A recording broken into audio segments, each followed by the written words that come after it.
day one. We felt like we had a purpose.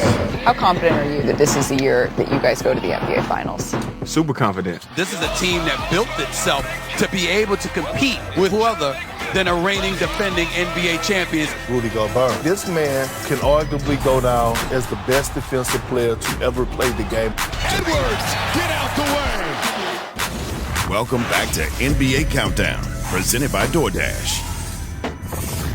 They truly hunt in packs on the defensive end of the floor. The Timberwolves lead the NBA in scoring defense, defensive efficiency, and opponent field goal percentage. They've held opponents under 100 points 18 times this season, the most in the NBA. And might I remind you, this is a season where we have seen offenses explode all year long. But in tonight's matchup between the Timberwolves and the Cavaliers, Ramona, what are you watching in your life? It is time to get you out to Cleveland, where the team of Beth Mowins, Monica McNutt, and Katie George have the call. We'll see you at halftime.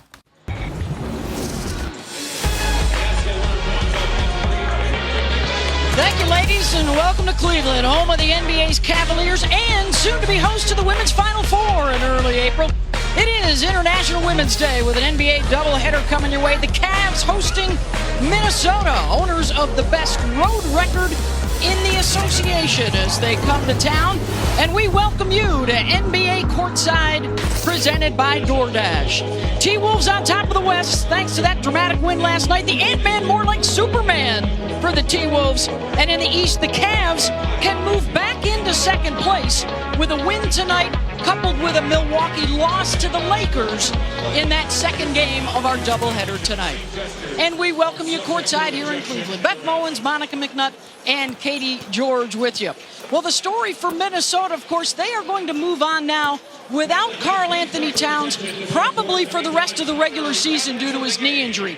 That journey started last night with a big win and the elevation of Anthony Edwards. The literal elevation of Anthony Edwards in what it was a gravity-defying final play in this ballgame. But in the fourth quarter, Ant just went into absolute beast mode, carrying this Minnesota Timberwolves team to a victory versus the Pacers. He finished the night with 44 points, but scored 11 of the final 13 points that the Timberwolves put on the board. And he scored at all three levels, from three, getting into the paint. But it was this play, Beth, after a missed free throw. I'm sorry, folks, roll out the red carpets at your favorite sports award shows, because that is going to be a defensive play of the year, saving the ball game for the Timberwolves in Indiana. MVP-type performance for Ant with 44 points, and he is back out there. Full complement in the starting lineup for the back-to-back tonight for the T-Wolves. Bit of a different story, of course, for Cleveland. J.B. Bickerstaff has said it's been a roller coaster ride.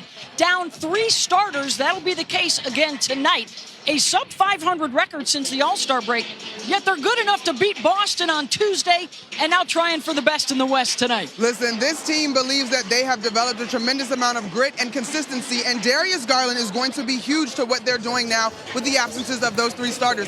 He's the guy that can create for himself and his teammates and be an initiator for this offense as they wait for the rest of their team to get healthy. There you see Darius's numbers with and without Donovan. Let's get you over to Katie George now with J.B. Bickerstaff.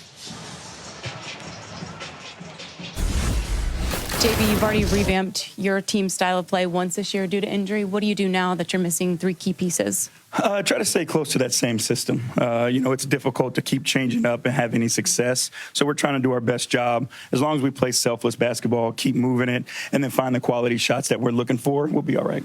This is a clash of the top 2 defenses in the league.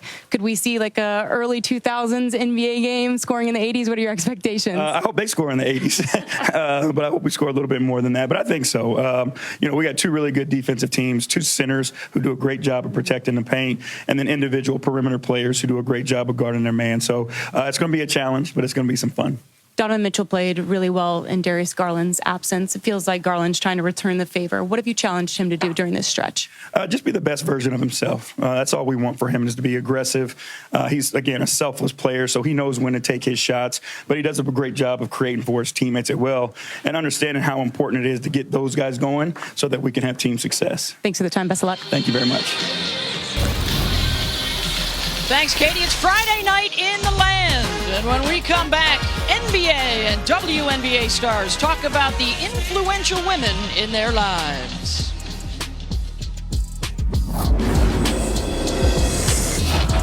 NBA Courtside on ESPN. is presented by DoorDash, the official partner of the NBA.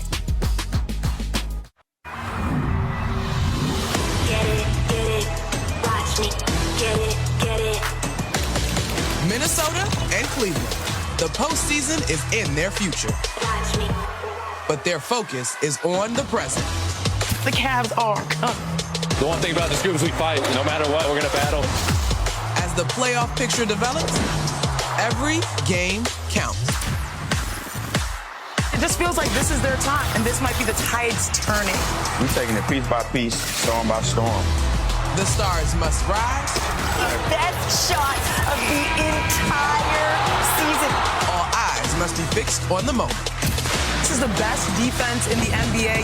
It's toughness, it's leadership. Wow, that was impressive stuff.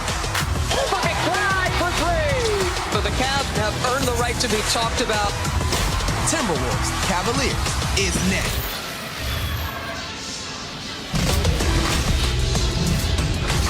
Welcome to NBA Friday, presented by State Farm. Minnesota Timberwolves, best in the West, taking on the Cleveland Cavaliers. And a shot at moving up into second place in the East if things fall into place for them tonight. Let's check out the starting lineups brought to you by Metro by T-Mobile. No Karl Anthony Towns out there for the second night in a row.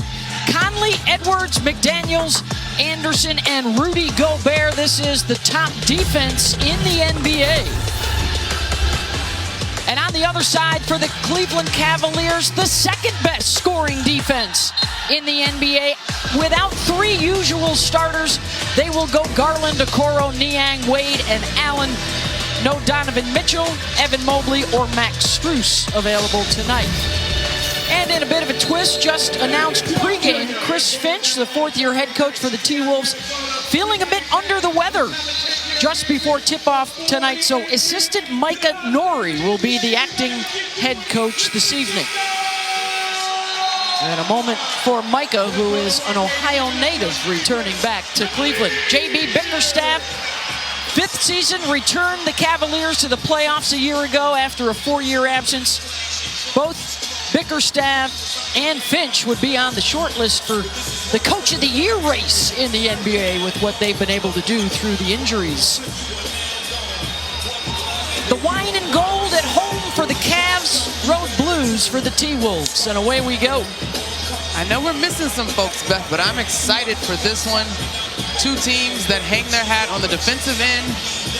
As you see, Jared Allen, it's a battle of centers. Yes. You see the guys that are going to jump it up. And Ant, man, what does he have for us after last night, man? Other than a bump on the back of his head from hitting the rim. And then the 10-foot free fall after that big block to get them the win. He's right back at it. Second night in a row.